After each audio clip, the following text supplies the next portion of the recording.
Continuing on day 104 with 1 Samuel 23. Now they told David, "Behold, the Philistines are fighting against Keilah and are robbing the threshing floors." Therefore David inquired of the Lord, "Shall I go and attack these Philistines?" And the Lord said to David, "Go and attack the Philistines and save Keilah." But David's men said to him, "Behold, we are afraid here in Judah. How much more, then, if we go to Keilah against the armies of the Philistines?" Then David inquired of the Lord again, and the Lord said to him, "Arise, go down to Keilah, for I will give the Philistines into your hand." And David and his men went to Keilah and fought with the Philistines, and brought away their livestock, and struck them with a great blow. So David saved the inhabitants of Keilah.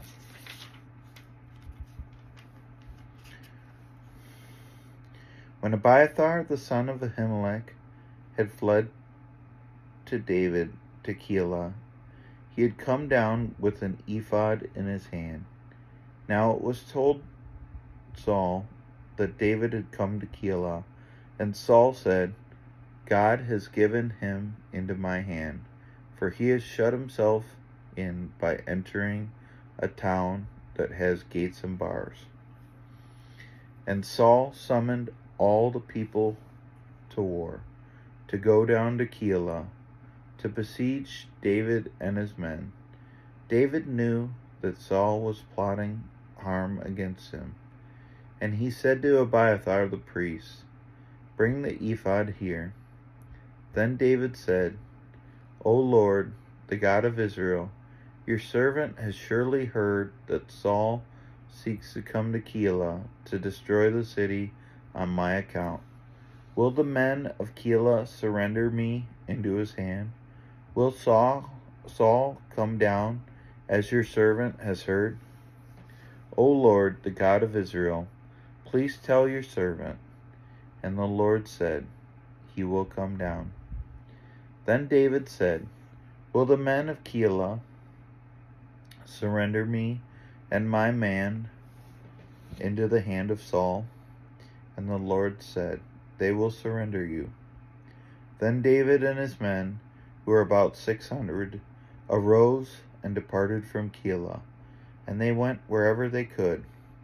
When Saul was told that David had escaped from Keilah, he gave up the expedition. And David remained in the strongholds in the wilderness, in the hill country of the wilderness of Ziph. And Saul sought him every day, but God did not give him into his hand. David saw that Saul had come out to seek his life, and David was in the wilderness of Ziph at Horesh. And Jonathan, Saul's son, rose and went to David at Horesh, and strengthened his hand in God. And he said to him, "Do not fear, for the hand of Saul my father shall not find you. You shall be king over Israel, and I shall be next to you. Saul my father also knows this." And the two of them made a covenant before the Lord. David remained at Horesh, and Jonathan went home.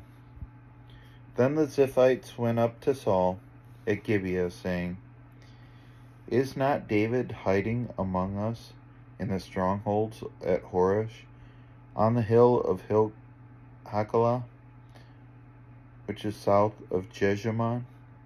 Now come down, O king, according to all your heart's desires to come down, and our part shall be to surrender him to the king's hand." And Saul said, "May you be blessed by the Lord, for you have had compassion on me. Go, make yet sure.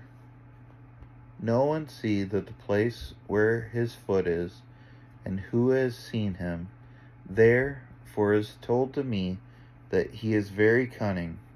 See therefore, and take note of all the lurking places where he hides, and come back to me with sure information. Then I will go with you, and if he is in the land, I will search him out among all the thousands of Judah. And they arose and went to Ziph ahead of Saul. Now David and his men were in the wilderness of Maon, in the Arabah to the south of Jeshimon. And Saul and his men went to seek him. And David was told, so he went down to the rock and lived in the wilderness of Maon. And when Saul heard that, he pursued after David in the wilderness of Maon. Saul went on the side of the mountain, and David and his men on the other side of the mountain.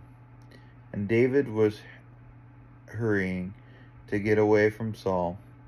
As Saul and his men were closing in on David and his men to capture them, a messenger came to Saul, saying, Hurry and come, for the Philistines have made a raid against the land.